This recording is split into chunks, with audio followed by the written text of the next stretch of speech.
말씀을 함께 봅니다. 마태복음 4장 21절. 우리 찾으신 분은 함께 봉독합니다. 거기서 더 가시다가 다른 두 형제 곧 세베대의 아들 야고보와 그의 형제 요한이 그의 아버지 세베대와 함께 배에서 금을 깁는 것을 보시고 부르시니. 아멘. 임제 29번째 시간입니다. 소제목으로는 갈릴리의 기름 부음 네 번째 시간입니다. 갈릴리는 예수님의 주 사역지였습니다.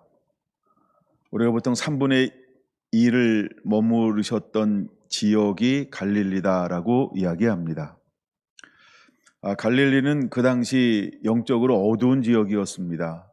그래서 이사야 9장에 말씀하고 있는 것처럼 또 바로 위에 있는 말씀을 인용하고 있죠.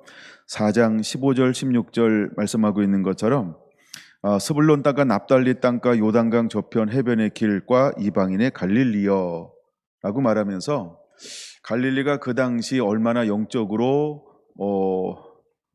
세속화되었는지, 또 로마의 문화가, 이방의 문화가 얼마나 많이 이스라엘 가운데 들어와서 가장 창궐하고 관용한 지역이 어느 곳인지를 보여주고 있는 말이기도 합니다.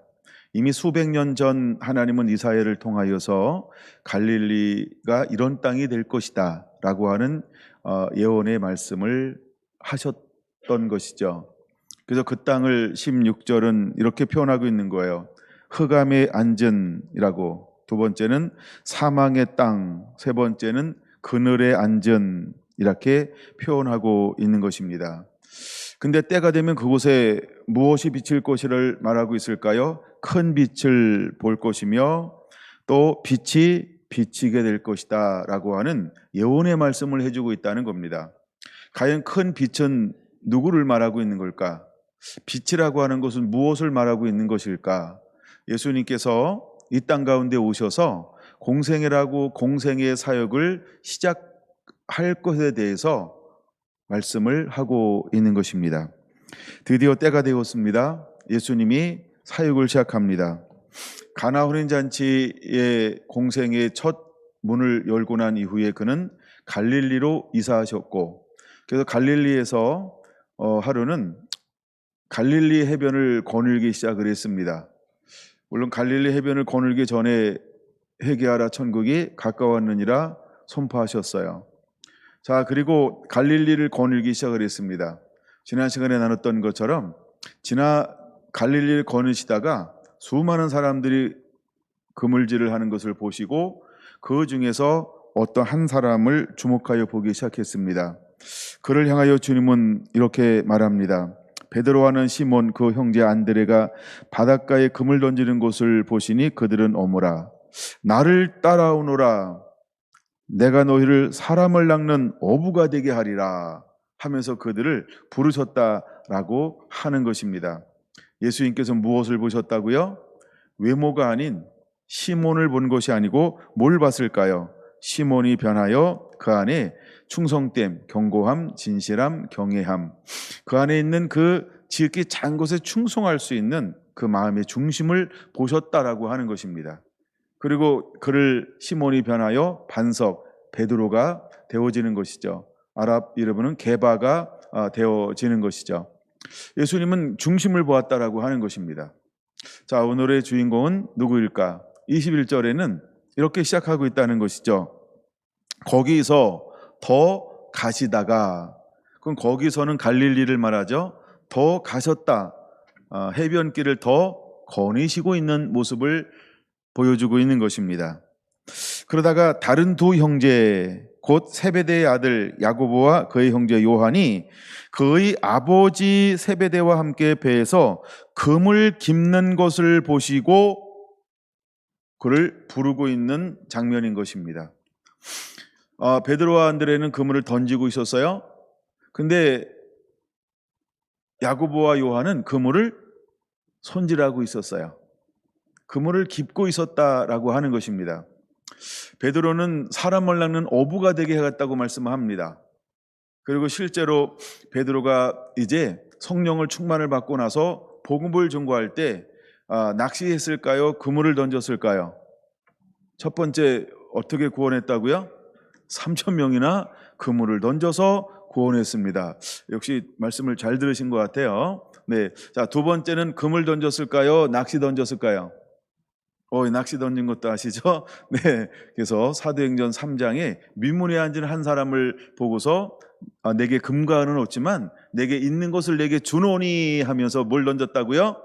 낚시요. 니를지 찌낚시인지 하게 모르겠지만 그냥 낚시를 던졌어요. 근데 그 사람이 걸렸어요. 근데 여러분 잘 봐야 됩니다. 낚시 하나 던졌는데 혼자 구원받았을까요? 그를 통하여 많은 사람들이 구원받게 될까요? 와우, 그러면 우리가 낚시라고 그래야 될까요? 그물이라고 그럴까요? 하여간 능력이 좋은 거예요. 근데 어디서 이런 능력이 왔을까요? 베드로가 원래 고기를 잘 잡는 사람인지 모르겠지만 이런 은혜는 베드로에게서 나오는 것이 아니고, 그렇죠? 주님이 그에게 사람을 낚는 어부가 되게 하겠다라고 하는 은사, 기프트예요. 선물에서 오는 거라는 거예요. 그러니까 베드로가 잘해서 하는 것이 아니고 하나님의 은혜를 부어서 사람을 낚는 어부가 되는 은혜를 주었기 때문에 이런 놀라운 역사들이 계속해서 일어나고 있는 것입니다. 자, 근데 이번에는 야고보와 요한을 보면서 어떤 것을 보고 있다라고 말씀하고 있죠? 그물을 깁는 모습을 보고 있다는 거예요. 그물을 손질하는 거죠.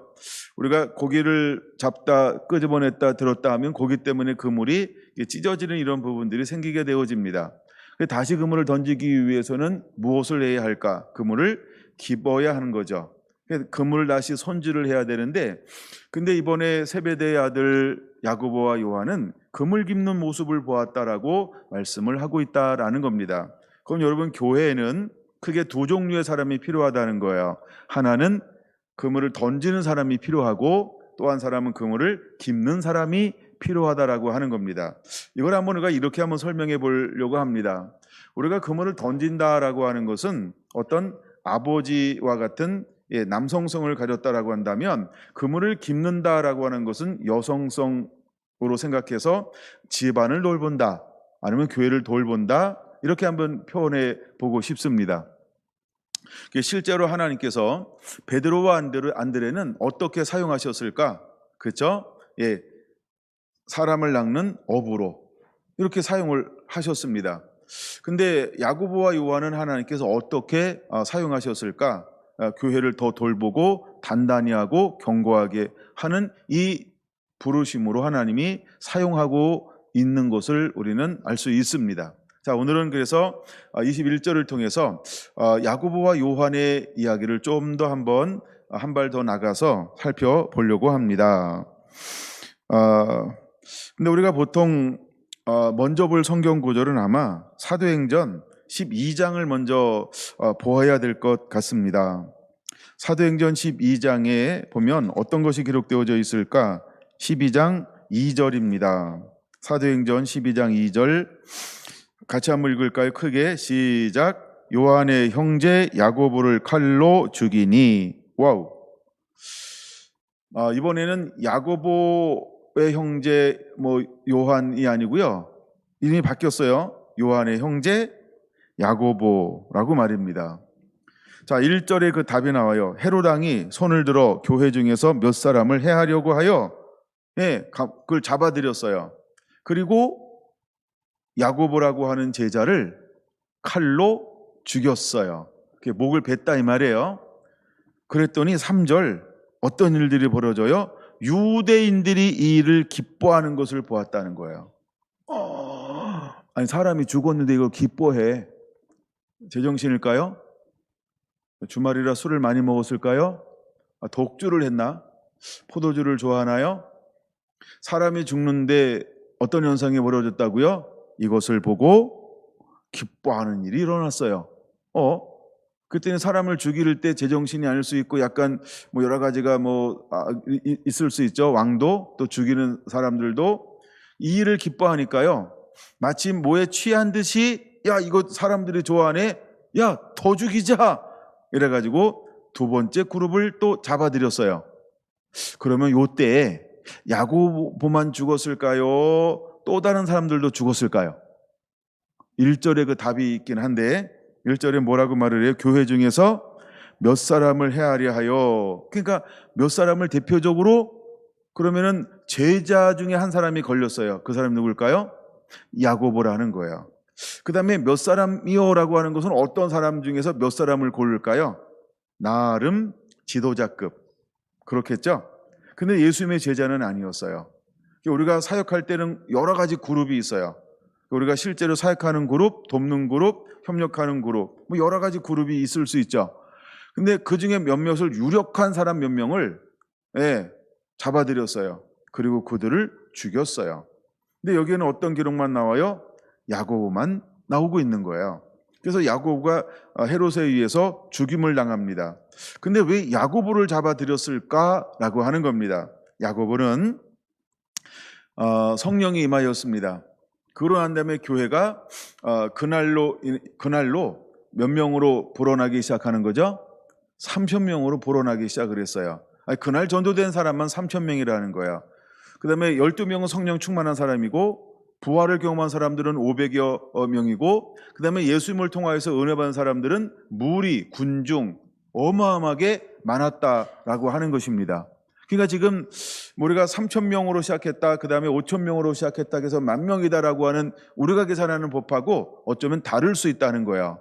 뭐 숫자가 그렇게 정확하게 맞는 숫자가 중요한 건 아니니까.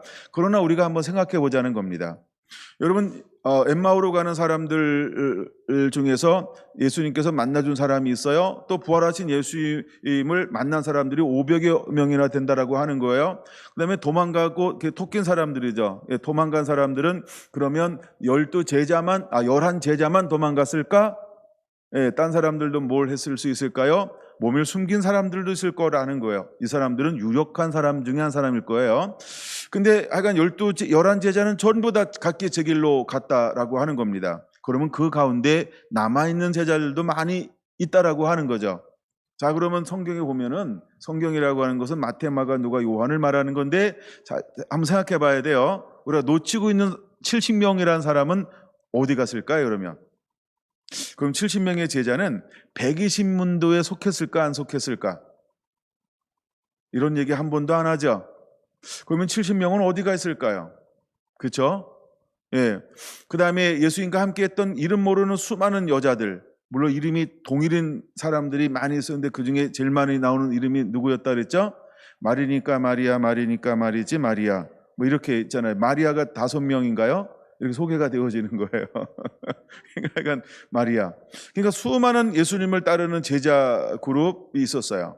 이 사람들 전부가 뭐냐면 초대교회 구성원이 되었다라는 것입니다. 초대교회 구성원이 되었어요. 근데 초대교회가 이렇게 구성원이 되었는데, 초대 감독, 우리 이제 담임 목사라고 표현하죠. 초대 담임 목사가 누구였을까요? 누구라고요? 초대 안 했어요? 초대하시기 바랍니다. 야고보 사도가 초대 예루살렘 교회의 담임 목사가 되었다는 거예요. 왜 헤롯은, 그 다음에 사도행전은 야고보에 대한 기록이 나올까라고 할 때 그는 초대교회의 담임 목사였기 때문에 그런 거예요. 그럼 여러분 잘 봐야 됩니다. 세상은 누구를 치나요? 아니다. 사단은 누구를 치는 전략을 늘 세우나요? 머리를 치는 거예요. 다른 말로 목자를 치는 거예요. 예수님이라는 목자를 치면 사단이 양이 흩어질 거라고 생각했어요. 근데 마치 돌을 던지면 이걸 번지는 걸 뭐라 그러죠? 파장? 물이 이렇게 바깥으로 이렇게 하는 거를 바깥으로 밀리는 것처럼 보이면 또다시 어떻게 돼요? 다시 모이고. 이번에는 또다시 사탄은 누굴 치기로 작정을 했어요? 그렇죠. 그 교회의 담임 목사를 치자. 그들은 끊임없이 목자를 치는 전략으로 사탄은 교회를 공격하기 시작하는 거예요. 자, 예수님을 쳤더니 흩어지는 것처럼 보였어요. 그러나 50일이 못 되어서 놀라운 일이 벌어지죠. 오히려 더 단단해지는, 그렇죠? 예수님과 똑같은 사람이 몇 명 만들어졌어요? 최소 11명. 그렇죠? 최소 120명. 예수님과 똑같은 사람들이 만들어졌어요. 이제는 성령님이 내주하시면서 말씀이 사람이 되어서 가는 곳들마다 복음을 전하기 시작하는데 누구처럼 복음을 전하기 시작할까요? 예수님처럼 복음을 전하는 거예요. 왜 이들은 예수님처럼 복음을 전할 수 있게 되었을까요? 부활하신 예수님께서 말씀을 풀어주었어요. 제자들이 입이 싸. 그래가지고 매일 모여서 뭐였어요? 사도들의 가르침을 받고 하면서 그 구약에서 말한 게 이거야 매일매일 전수하기 시작합니다. 근데 놀라운 것은 다 알아야 파송받는 게 아니고 배운 것만큼 나가서 삶을 살고 또 모여서 말씀 배우고 또 배운 걸 또 가서 나누기 시작합니다. 그래서 수많은 사람들이 무엇을 이해하기 시작할까요? 구약에서 말씀하고 있는 메시아가 이분이야. 구약에서 말씀하고 있는 옷이라고 한 분이 이분이야 라고 하는 것이 빠른 속도로 마치 들불이 맞게 번지는 것처럼 이렇게 번지기 시작하는 겁니다. 그러면 왜 초대교회는 빠르게 복음이 확산되어질 수 있었을까요? 이 사람들이 전부 뭐에 나름대로 정통한 사람이에요? 성인식을 하려면 뭘 다 암송해야 돼요? 모세오경을 다 암송해야 돼요. 그럼 이 사람들은 삶에 뭐가 깔려 있는 거예요? 구약이라고 하는 율법이라고 하는 구약이라고 하는 율법과 선지자와 시편이 뭐한 사람들이에요? 깔려 있는 사람이라는 거예요. 근데 거기서 예수님께서 11 제자들을 모아놓고 뭘 가르쳐 준 거예요? 하나님의 나라. 이걸 영어로 할게요. 킹덤. 하나님의 나라를 풀어주었어요. 한번 말씀을 딱 풀어줬더니 이걸 잊어버릴까요? 까먹을까요? 둘 다 안 되죠? 가슴이 뜨거워지는 거예요. 그리고 성령님이 하신 역할이 뭐예요? 잠깐 까먹고 잊어버리면 성령님이 오셔서 이렇게 톡 치면 뭐가 생각날까요? 아! 맞다! 아! 맞다! 아! 맞다! 왜냐하면 성령님이 하신 역할이 뭐예요? 말씀을 생각나고 기억나게 하고 또 풀어주지 않은 말씀을 또다시 계시로 주시는 역할. 이게 성령님이 하시는 역할이에요. 그래서 제자들의 말씀을 잃어버릴래야 잃어버릴 수가 없어요. 까먹을래야 까먹을 수가 없어요. 야, 좀 잠시 있다 하자. 나 다시 다시 말씀을 좀 공부하고 연구하고 그 다음에 다시 나눌게요. 이거 할 이유가 있을까요? 없을까요? 그게 없다. 그냥 시간만 되고 건강만 되면 뭐 하는 거예요? 계속 깨달은 말씀을 그 시에 맞는 때와 장소에 맞고 그 시에 맞는 말씀을요 끊임없이 이 11 제자는 나눠줄 수 있었던 거예요. 근데 이제 마띠아가 12번째 제자에 합류하잖아요. 그럼 12 제자에 합류한다라고 하는 말은 조건이 하나 있었어요. 예수님이 공생에 사는데 처음부터 마지막까지 나와 함께 했던 사람 중에 라고 하는 거예요. 그러면 마띠아는 함께 말씀을 풀어주었을 때 예수님 곁에 있었다 없었다? 없었다. 근데 어떤 사람하고 같이 있었어요? 말씀을 풀어준 11명과 그런 마띠아는 말씀을 가르칠 때 어떻게 말씀이 풀어졌을까요? 11 제자에게도 40일이 필요했다고 한다면 마띠아도 40일 동안 뭘 제자들이 전수할 수 있었을까요? 그쵸? 첫날부터 1교시 하루, 2교시 이틀 이러면서 40일 만에 뭘 섭렵을 했을까요? 그쵸? 모세오경과 그다음에 선지서와 시편에 관한 예수님에 대한 말씀, 즉 하나님의 나라에 관한 말씀을 40일 만에 뭐 했을까요? 마스터할 수 있었다라고 하는 거예요. 무엇이 이걸 가능하게 했을까요? 성령의 은혜요. 이게 하나님의 놀라운 은혜라고 하는 거예요. 그래서 12 제자. 그러면 12 제자만 이 성경을 마스터할 수 있을까요? 아니죠. 이 사람들은 이미 뭘 깔고 있다고요? 율법에 살며. 이 사람들은 이미 구약을 가지고 이렇게 표현해볼까요? 가지고 놀고 있고 늘 토론하고 늘 그거 사는 거야. 근데 거기서 뭘 못 봤어요? 하나님이 눈을 열지 않아가지고 가슴에 뛰는 건 없었던 거예요. 그러나 밑바닥을 가지고 있었어요. 물론 예수님께서 사역하실 때 제자들도 눈이 가려졌었어요. 이건 다 아는 거죠. 눈이 다 가려워져 있었어요. 근데 예수님께서 때가 되면 뭘 열어줬어요? 눈을 열고 귀를 열고 마음을 열어 이걸 다 보고 듣고 깨닫게 했다는 말이에요. 그랬더니 가슴이 뜨거워졌어요. 이 뜨거워진 이 불을 누가 끌 수 있을까요? 아무도 끌 수가 없어요. 나 자신 이외에는. 내가 불순종하면 꺼지는 겁니다. 그러나 내가 순종을 택하면 이 불은 외부로부터 아무도 끌 수 없습니다. 누구도 끌 수 없을까요? 사단도 끌 수가 없는 불이에요. 나 자신만 이 불을 꺼트릴 수 있어요. 내가 선택하는 거예요. 내가 하나님께 순종할 것이냐, 내가 주님의 음성을 들을 것이냐, 내가 이게 고난의 길이라 할지라도, 전부를 부인하는 길이라 할지라도, 전부를 버리는 길이라 할지라도 나는 천국을 바라보면서 이 길을 걸어갈 것인가, 아니면 두 마음을 품어서 아유 여기도 좋고 여기도 좋고, 요건 하고 요건 안 하고, 요거는 그래 해주자 한번, 요거는 이건 도저히 못한다고 얘기해야지, 뭐 이런 식으로 자기가 선택하는 거예요. 이 타오르는 불은요, 밖에서는 끌 수가 없어요. 누구만 끌 수 있다고요? 나는 끌 수 있어요. 근데 제자들은 무엇을 선택을 했을까요? 이 불이 헐 타오르는 걸 선택하며 평생을 살아간 사람들이 제자라고 하는 거예요.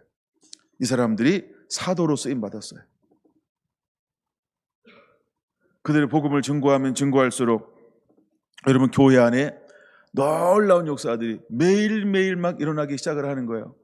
그건 여러분, 초대교회에 모였던 무리들은 어떤 교회가 되었을까요? 말씀으로 하나 된 교회. 말씀으로 하나 된 교회.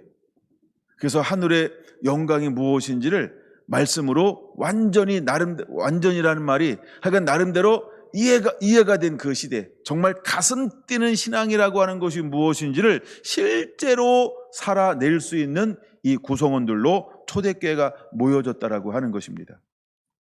근데 이것을 보고서 또다시 헤롯이, 유대인들이 좋아하니까 또다시 헤롯이 누구를 잡아들였어요? 베드로도, 3절, 베드로도 잡으려고 할새 때가 무슨 절이 됐어요? 무교절이 되었어요. 6월절이 다가오니까 야, 이거 지나고 난 다음에 다 그 베드로를 죽이자. 그리고 잠시 일주일 동안 감옥에 가둬 놓은 거예요. 근데 놀라운 소식이 들려지기 시작하는 거예요. 베드로가, 야고보도 죽었는데, 그러니까 야고보는 그 교회 담임 목사였다는 거예요. 그럼 야고보 얘기 좀 더 할게요. 그럼 왜 하나님은 야고보를 이 사역이 어느 정도 진행이 되는 가운데 무엇으로 하나님이 그를 삼았을까요? 첫 순교자의 피, 첫 순교자의 반열, 첫 순교의 하나님의 제물로 하나님의 그를 받으셨다는 거예요. 잘 보세요. 한 사람이 죽었어요. 교회가 흩어질까요? 그럼 교회는 야고보의 죽음을 통해서 교회가 어떤 현상을 보였을까요? 함께 기뻐했을까요? 아니죠. 한 사람 야고보가 죽음을 통해서 교회는요, 뭉치면 살고 흩어지면 죽는다. 그래서 교회가 어떻게 하기 시작했을까요? 똘똘 뭉치기 시작하는 거예요. 교회가 야고보의 담임 목사가 죽음을 통해서 초대교회가요, 똘똘 뭉치기 시작하는 거예요. 느슨했던 모든 이 관계와 끈들을요, 신앙을요, 더 똘똘 뭉치기 시작을 하는 거예요. 할렐루야. 야고보가 뭐 하다가 부름받았다고요? 그물을 수선하다가. 그러면 야고보는 하나님이 어떤 그릇으로, 어떤 도구로 쓰고 사용했을까요? 교회를 더 단단하게 하는, 견고하게 하는, 건강하게 하는, 그렇죠? 더 신앙으로 이렇게 모으는 이 사역을 감당하다가 첫 순교자가 된 사람이 야고보였다는 거예요. 그 다음에 이제 야고보 형제 누가 있었다 그랬어요? 요한이요. 요한은 이제 작년에 하도 많이 나눠가지고 빨리 눈치채야 됩니다. 요한은 살아서 순교한 사람입니다. 가장 예수님의 제자 중에 어린 나이입니다. 그러나 모두가 다 순교의 제물이 되었는데 가장 오래 산 사람이 누구예요? 요한이요. 그럼 요한은 오래 살면서 무엇을 했을까요? 교회를 교회되게 견고하고 더 견고하게, 더 단단하게 교회를 하나로 묶고는 구심적인 역할을 했던 인물이 누구였다? 사도 요한이었다는 거예요. 자, 그리고 교회에게 편지를 쓰는 거예요. 그래서 사도 요한을 통해서 하나님이 편지를 쓰도록 윤호해 준 것이 있죠. 그것이 5건이나 있어요. 맞나요? 요한복음을 썼어요. 요한 1서, 2서, 3서를 썼어요. 그 다음에 노후에 요한 계시록을 썼어요. 그럼 이 사도 요한을 통하여서 하나님이 하신 일이 어떤 일을 하는 걸까요? 그물을 깁는 역할을 했어요. 그것을 보시고, 그물을 깁는 것을 보시고 그를 불렀다는 거예요. 그러면 요한은 하나님이 어떤 그릇으로 사용했을까요? 베드로는 그물을 던지는 사람, 너는 사람을 낚는 오보가 되게 할 것이다 라고 말씀을 했습니다. 근데 요한은 어떻게 뭘 하다가 부름받았다? 그물을 깁다가 부름받았어요. 근데 이들의 사역은 어떤 사역을 하게 될까요? 교회를 교회되게, 교회를 모으는 거예요.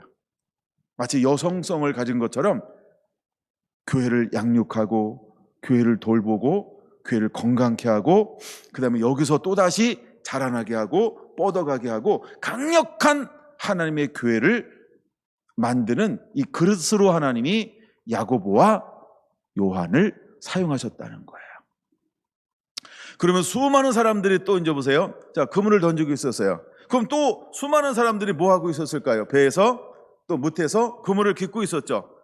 그물을 깃는다고 다 부른 게 아니에요. 그럼 예수님께서 좀 더 거기서 건이 좀 더 가시다가 보고서라고 말했어요. 그럼 예수님은 세베대의 아들 야고보에게 무엇을 보신 걸까요? 요한에게 무엇을 보신 걸까요? 그 마음에 품은 품성을 보셨다라고 하는 거예요. 그 품성을 보신 거예요. 그 성품을 보신 거예요. 그 성품을 보신 거예요. 여러분, 성품은요, 시간이 지나도 그대로 갑니다. 그렇지 않나요? 제가 우리 사랑하는 아내를 처음 만났을 때 그리고 성품을 보기 시작을 했어요. 그리고 야, 참 좋다. 그냥 라고 생각했어요. 근데 제가 이제 목회를 해야 되고 하는데 어떤 성품을 가지면 좋을 것인가. 그래서 저는 처음에 밖에서 찾았어요. 그래가지고 A, B, C 전력이 있죠. 네. 그리고 하여간 사귀다가 헤어지고 사귀다가 헤어지고 사귀다가 헤어지고 별 얘기 다 하죠. 근데 이제 근데 늘 봤는데 야, 참 좋다. 어떻게 저런 면이 있지? 이런 게 있었어요. 내가 만약에 이제 목회하고 하면은 개척을 할 것인데 개척을 하면은 어떤 스타일이 참 좋을까라고 하는 이런 생각을 좀 많이 하게 됐어요. 약간 이기적인가요? 그냥 기도 제목이고 이것이 묵시 꿈이라고 보면 돼요. 꿈. 예, 묵시가 없으면 망하나 이랬는데 그 꿈을 가졌어요. 나는 이러이러한 성품을 가진 자매를 하나님 주시옵소서. 막 기도하기 시작을 합니다. 21살 때부터. 그래서 이제 27살에 하나님 결혼하게 하여 주옵소서. 그러니까 27이 되기 전에 찾아내야 7에 결혼하잖아요. 그렇죠? 네, 그래서 그 전에 찾아내서 연애하고 데이트하다가 그리고 아웅다웅하고 연애할 때 아웅다웅도 했죠. 뭐 제가 싫다고 한 적은 없어요. 일방적으로 시험을 당한 거죠. 아까 뭐 그랬던 것 같아요. 내 얘기니까 나중에 당신이 할 때 한번 하시고. 그래서 이제 근데 그 성품 중에 하나가 어떤 성품이 있었냐면 이 얘기하려고 이제 뒤에 걸 많이 붙였는데 저는 이렇게 베푸는 거, 나누는 거, 섬기는 거 어때요, 여러분? 최난숙 사모님 그 성품이 없어졌나요? 중학교 때 끝, 고등학교 때 끝, 청년 때 끝, 신혼 때 끝? 아니다, 30대 때 끝, 40대 때 끝났나요? 지금 50대 이제 중반이 되었어요? 그게 없어졌나요? 지금도 있죠? 그게 성품이라는 거예요. 근데 참 좋은 성품이 있어요. 다고 100% 완벽, 완전 이런 얘기 하는 거 아니죠? 그 기본적인 성품은요, 어릴 때나 지금이나 똑같다는 거예요. 예수님께서 요한에게 뭘 본 걸까요? 금을 깁는 거예요. 야고보에게 뭘 본 거라고요? 금을 깁는 거예요. 야, 이건 무서운 거예요. 그다음에 이제 두 번째가 하나 있어요. 두 번째는 뭐냐 하면 우리가 육으로 살 때의 성품이 있고요. 성령으로 완전히 거듭나서 성령님과 함께 할 때 나타나는 또 성품이 있어요. 요걸 우리가 성령이 충만하지 않을 때는 육이 너무 많이 드러나요. 육이. 근데 성령님이 충만하면 그다음부터 육이 현격하게 줄어들고 뭐가 주로 드러나요? 육은 다 밑에 가라앉아 있습니다. 그리고 이제 빨대 너무 쑥 집어넣지 말고 약간 띄우세요. 그러면 뭐만 빨려 들어올까요? 그렇죠. 성령의 열매들이 올라오는 거예요. 그래서 저는 이걸 묵상하면서 그런 마음을 하나님이 줬어요. 그렇구나. 하나님이 이 베드로에게 무엇을 봤을까? 그 다음에 야고보나 요한에게 무엇을 봤을까? 이것이 마음의 중심인데 이것이 성품인데 아하, 이것을 본 거로구나. 그러니까 여러분들이요, 그거를 봐야 돼요. 그거를 봐야 돼요. 그럼 하나님의 그것을 보고서 요한을 들어 쓰기 시작하는 거예요. 근데 실제 요한은 그 길을 걸어갑니다. 실제 요한은 그 길을 걸어가는 거예요. 여러분, 예수님께서 제자들을 부른 게 실패했을까요? 예수님께서 저기는 밤이 새도록 기도하시고 제자들을 부른다, 이런 기록도 있어요. 그러면 밤이 새도록 기도했다라고 하는 말은 어떤 의미냐 하면 하나님께 맡긴 거죠. 그리고 밤이 새도록 기도하고 제자들을 한 사람 한 사람 부르는 게 이름이 다 기록되어져 있어요. 그럼 이거 누가 계시를 준 걸까요? 하나님이요. 성령님을 통하여.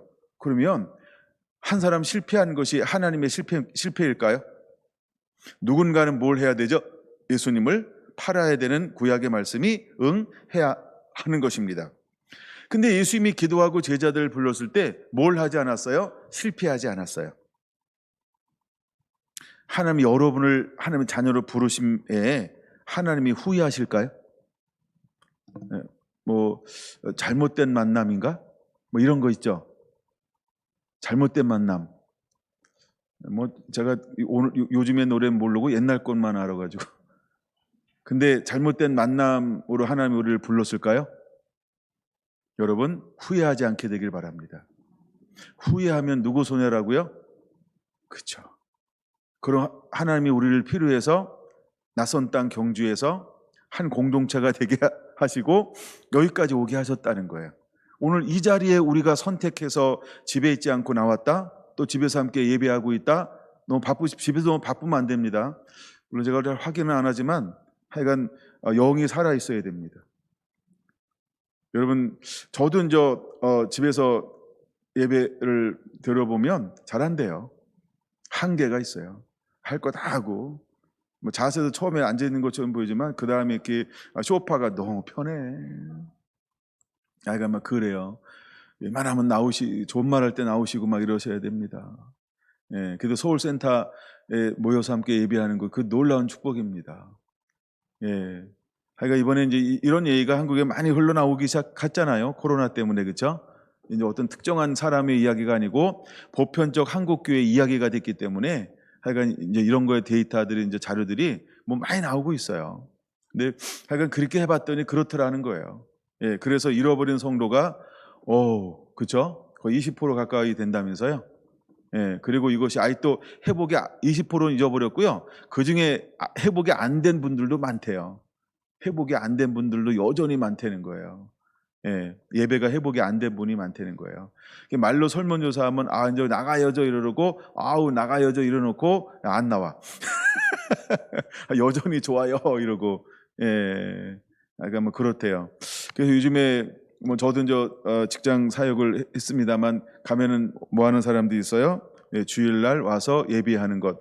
그러면 제가 예배 사역하는 그곳만 주일날 예배하는 곳이 있을까요? 여러분 잘 주일날 안 나가봐서 모르죠. 다른 콘도도 다 하는 데가 몇 군데 더 있어요. 예, 이제 그러니까 손님 유치하기 위해서. 예, 근데 제가 가는 곳은 기독교만 있잖아요. 근데 다른 데는 다른 것도 있대요.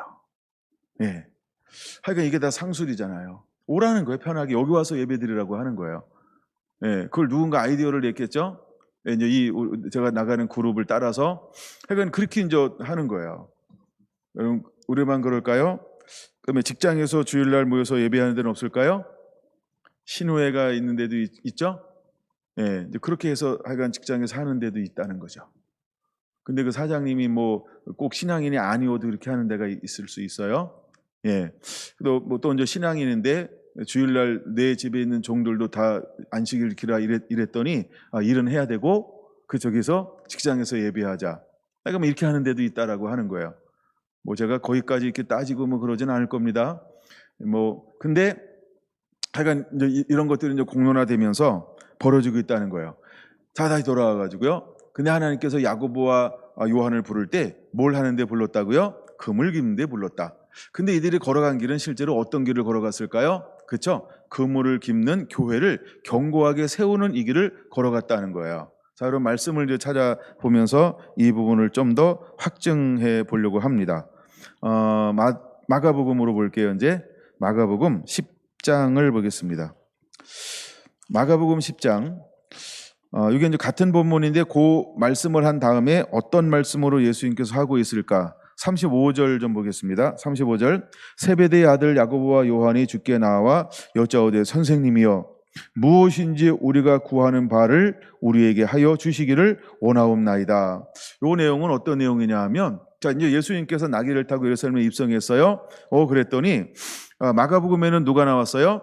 야고보와 요한이 나와서 예수님께 청구하는 장면이 기록이 되어져 있어요. 근데 나중에 이제 마태복음 20장에는 누가 청구하는 걸로 나왔냐면 엄마가 나와서 청구하는 거예요. 그 어머니 이름이 누군지 기억나시죠?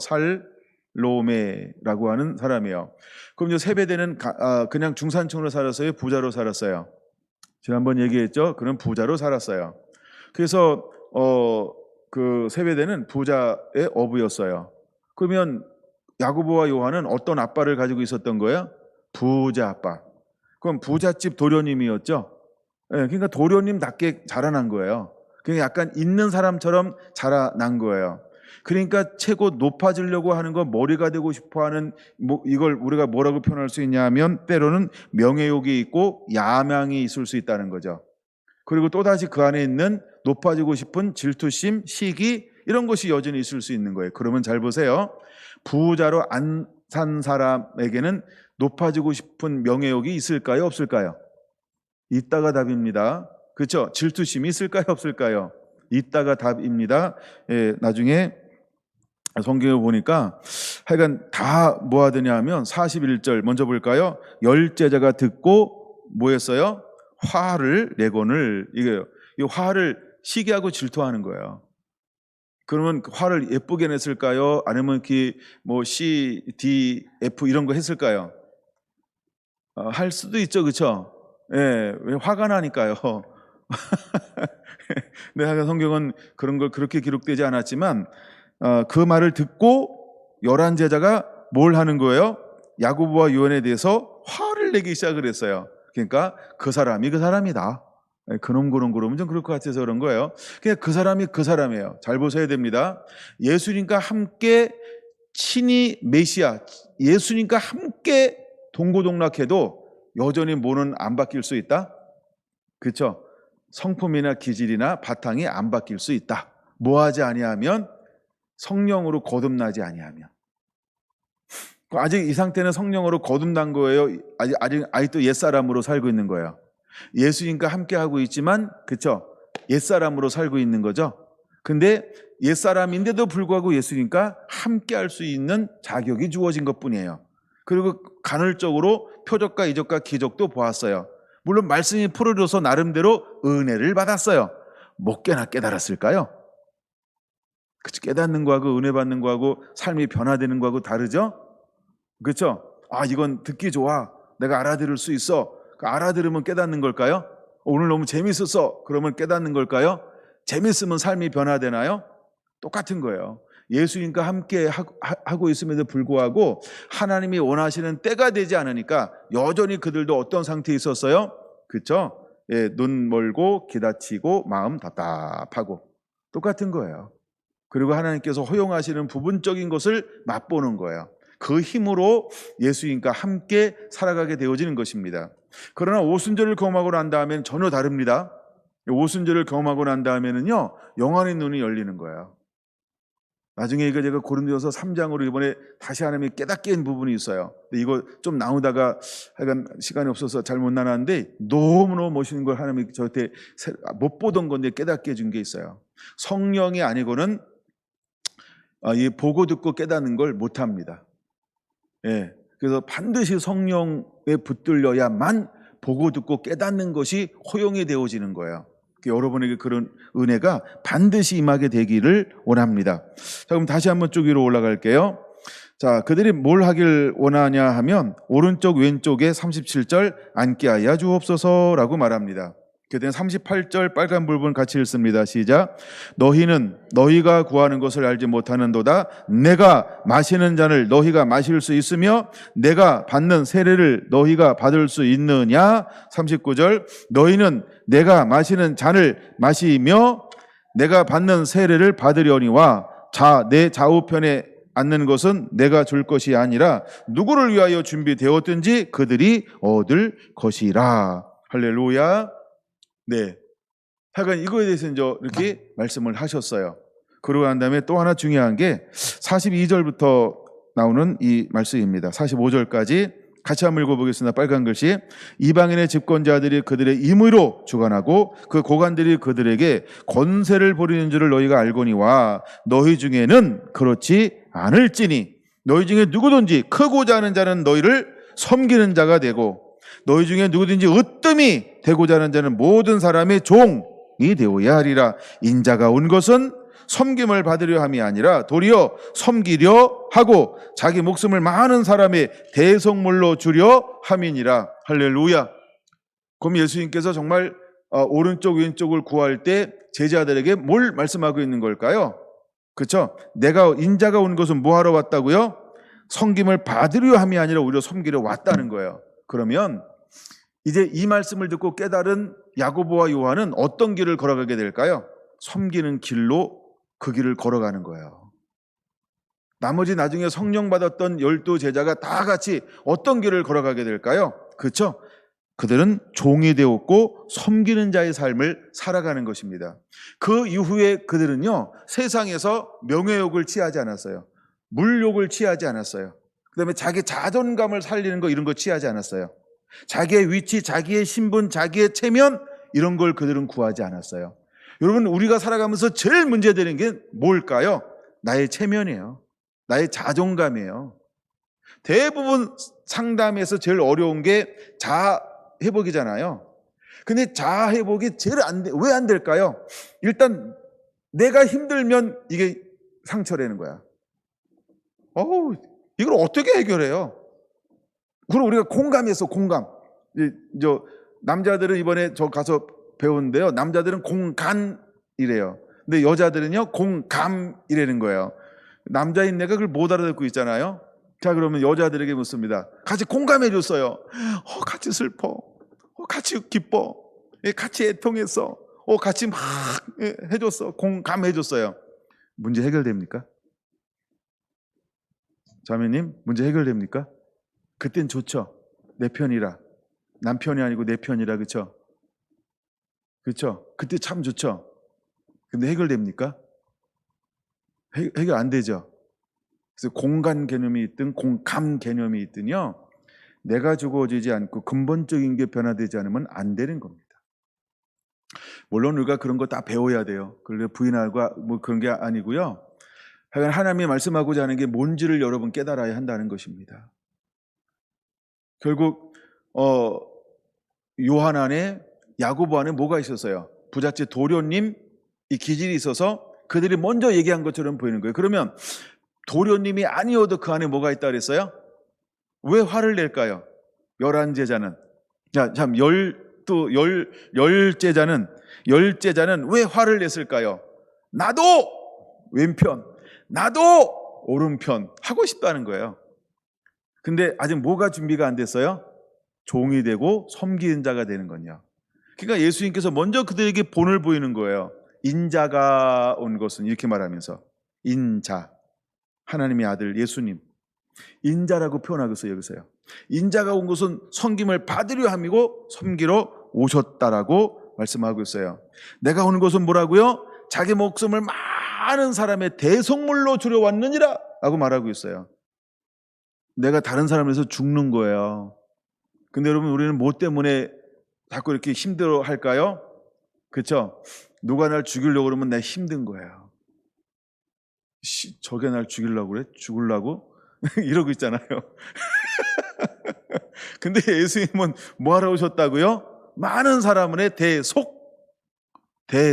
대신 그 죄를 짊어지게 해서 오셨다.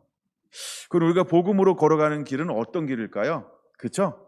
다른 사람의 죄를 대신 짊어지고 안 가고 싶은데 그 길을 대신해서 걸어갈 사람이요. 우리가 걸어가야 할 길이 이 길이라고 말하고 있는 겁니다. 근데 이 길을 누가 걸어갈까요? 야고보가 왜 첫 순교자가 되었을까요? 왜 야고보가 순교자가 되었을까요? 여러분, 이 말씀을요, 야고보는요, 어디다 새겼을까요? 마음에 새긴 사람이에요. 그가 37절에 좌우에 말하고 있죠. 그러나 예수님이 말씀하신 것을 딱 듣고 난 다음에 그는 어떻게 변화가 되었을까? 이렇게 변화되어진 거예요. 그럼 이제 마태복음은 그냥 말씀만 적어놓고 안 볼게요. 20장 20절에서 28절입니다. 마태복음 20장 20절에서 28절 세 번째 성경 구절입니다. 누가복음 22장은 꼭 봐야 됩니다. 누가복음 22장을 보세요. 누가복음 22장 24절을 보겠습니다. 그러니까 이제 동일한 본문이에요. 근데 표현하는 게 달라요. 24절 먼저 볼까요? 또 그들 사이에 그중 누가 크냐 하는 다툼이 난지라. 여기 뭐 야고보 그다음에 요한 이렇게 말하지 않아요. 그렇죠? 그래서 누가인가 봐요. 예. 감사합니다. 웃어 주셔서 이럴 때 웃는 거예요. 그래서 누가 크냐 다툼이 일어났어요. 그때 예수님께서 뭐라고 말합니까? 이방인의 임금들은 그들의 주관하며 집권자들은 은인이라 칭함을 받으나 너희는 그렇지 않을지니, 너희는 그렇게 하지 말라는 거거든요. 그렇지 않을지니라는 말은 너희 중에 큰 자는 젊은 자와 같고 다스리는 자는 섬기는 자와 같을지니라. 28절 너희는 나의 모든 시험 중에 나와 함께한 자들인즉 내 아버지께서 나를 내게 맡기신 것 같이 나도 너희에게 맡겨 이제 12 지파를 다스리게 할 것이다.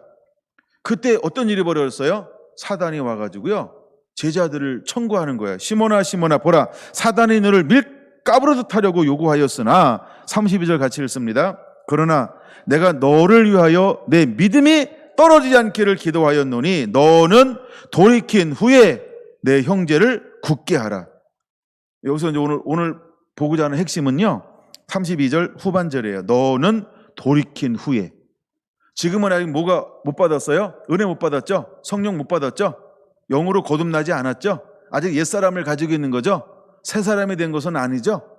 네, 아직 영의 인도함 받고 있지는 않죠? 아직도 뭐가 살았어요? 육이 살아있잖아요. 그 나가 살았잖아요. 네, 그래서 뭐 하기 시작했어요? 그들이요 24절에 다툼이 나는 거예요. 나중에 고린도전서 2장에 보세요. 영적 어린아이들이 다툼이는 거예요. 시기와 질투. 육에 속했기 때문에 시기와 질투하는 거예요. 예. 근데 이 제자들 마음속에 예수님과 함께 있어도 똑같이 뭐가 있어요? 시기와 질투심이 있다는 거예요. 근데 예수님은 그들을 향하여 뭘 선포하고 있나요? 지금 너는 돌이킨 후에 라고 말입니다. 그럼 언제 돌이키는 걸까요?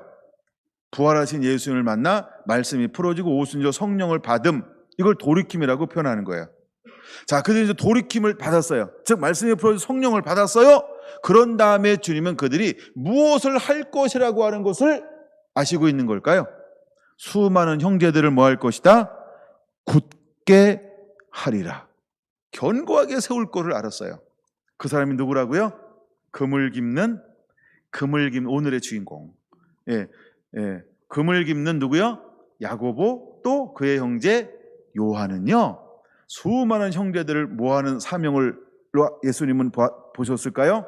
너는 형제들을 굳게 할 것이다. 그래서 초대교회 담임은 베드로가 아니고 누구여야 했을까요?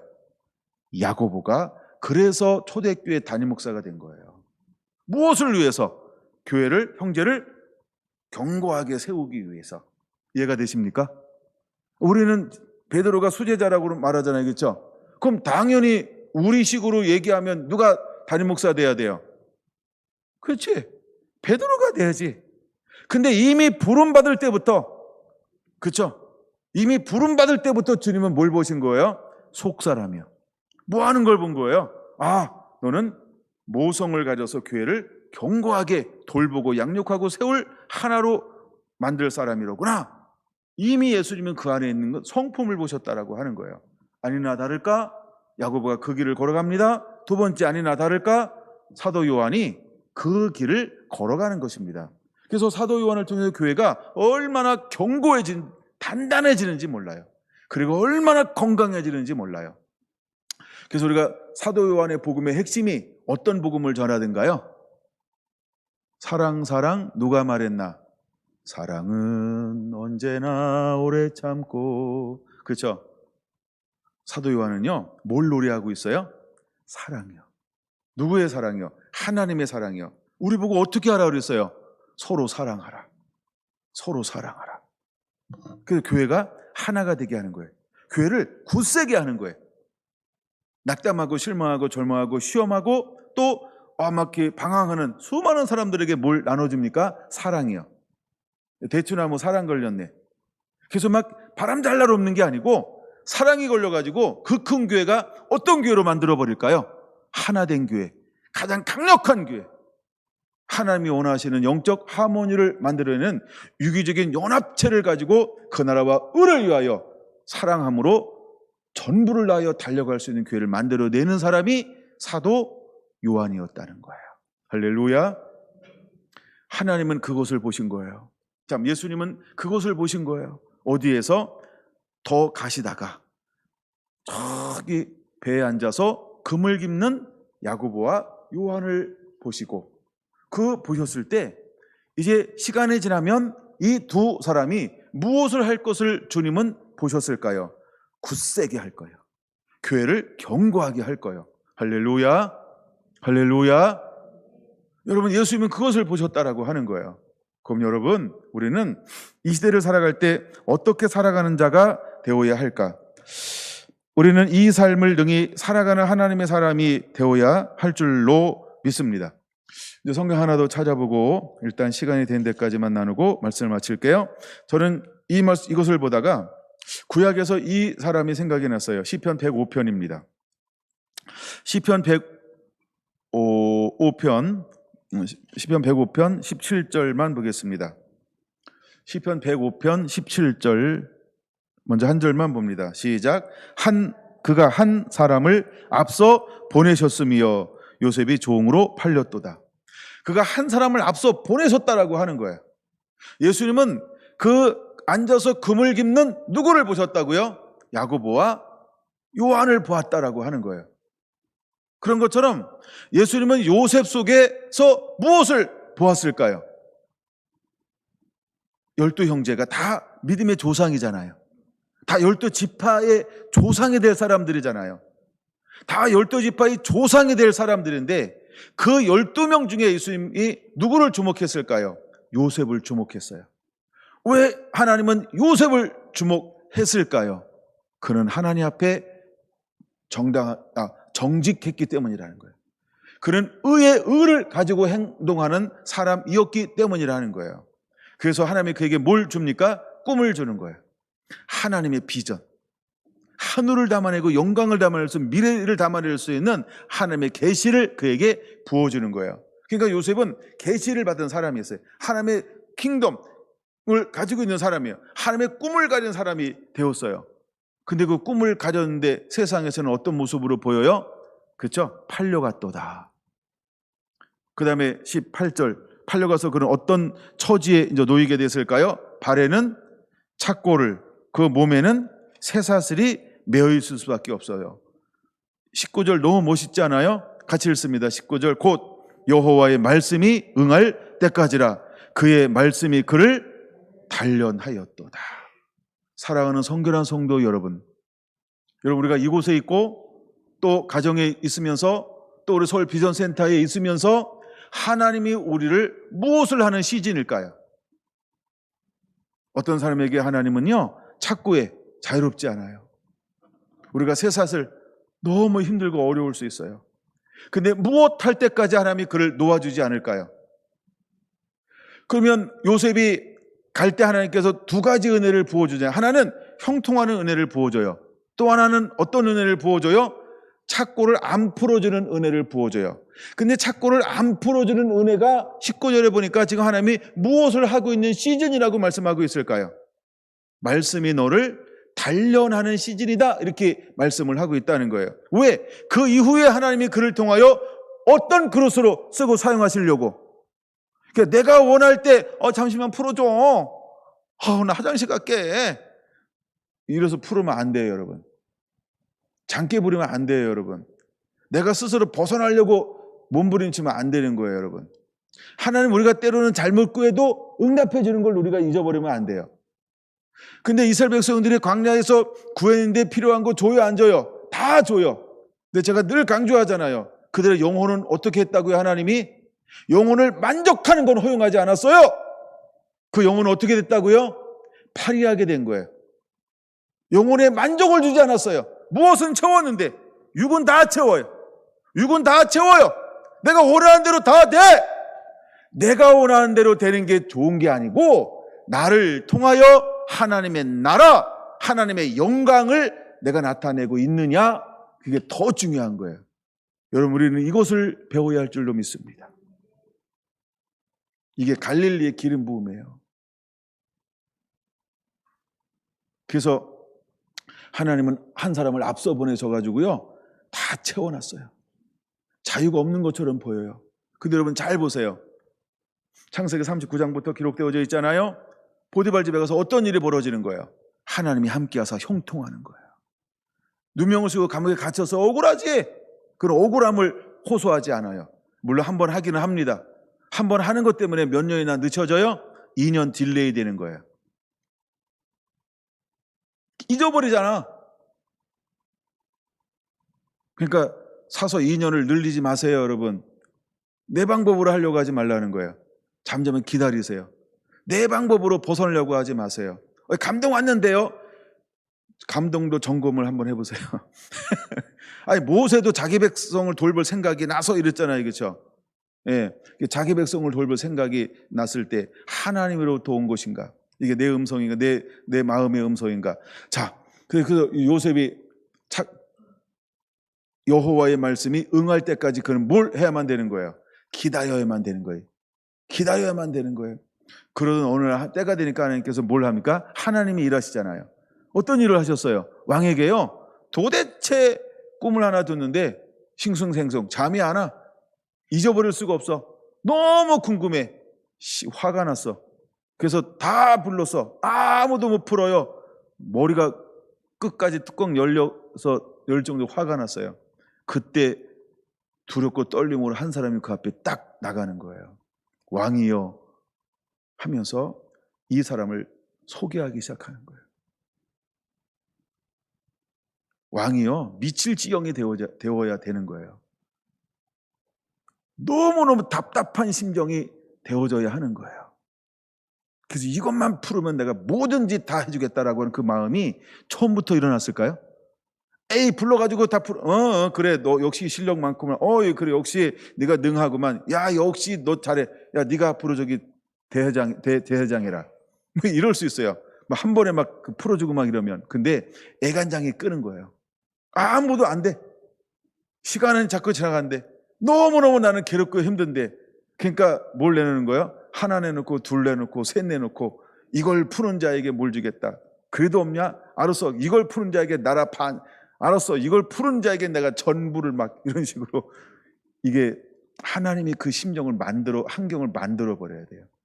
그때 그가 청거가 되어져요. 그러한 다음에 하나님이 그를 통하여 무엇을 하실까요? 그는 금을 깁는 자였어요. 요셉이 이스라엘을 전체를 품잖아요. 담아내잖아요. 이해가 되는 거죠? 이게 돼야 되는데, 다 고개 끄덕거려야 되는데, 그래야 끝나는데요. 이게 구약의 요셉이에요. 신약에는 누구라고요? 야고보와 요셉을, 그걸 본 거예요. 요셉을 통해서 하나님께서 이스라엘을 품어내게 했던 것처럼 그 애굽에 내려가서 사는 모든 걸 다 품어내잖아요. 그리고 고센 땅에서 하나님께서 그를 보호하잖아요. 근데 이게 누구를 통하여 품게 만들었어요? 요셉이라고 하는 한 사람. 그는 그물을 깁는 사람이었어요. 근데 하나님께서 신약에서 누굴 부르는 거예요? 야고보와 요한을 부르는 거예요. 그래서 초대교회를 품어내는 거예요. 첫사람은 첫 번째 순교자가 되면서 교회를 단단하게 하나로 만들어버리고요. 두 번째 그의 형제 사도 요한을 통해서는 교회를 전체를 끝까지 마지막까지, 그렇죠? 품어내게 만들어요. 그리고 사도 요한을 통해서 언제까지 품어내게 만들까요? 오늘 우리까지 이어지도록 계시록을 줘가지고요, 끝까지 품게 만드는 거예요. 할렐루야. 갈릴리의 기름 부음이 성결한 성도들에게 임하게 되기를 예수님의 이름으로 축원을 드립니다. 기도하겠습니다.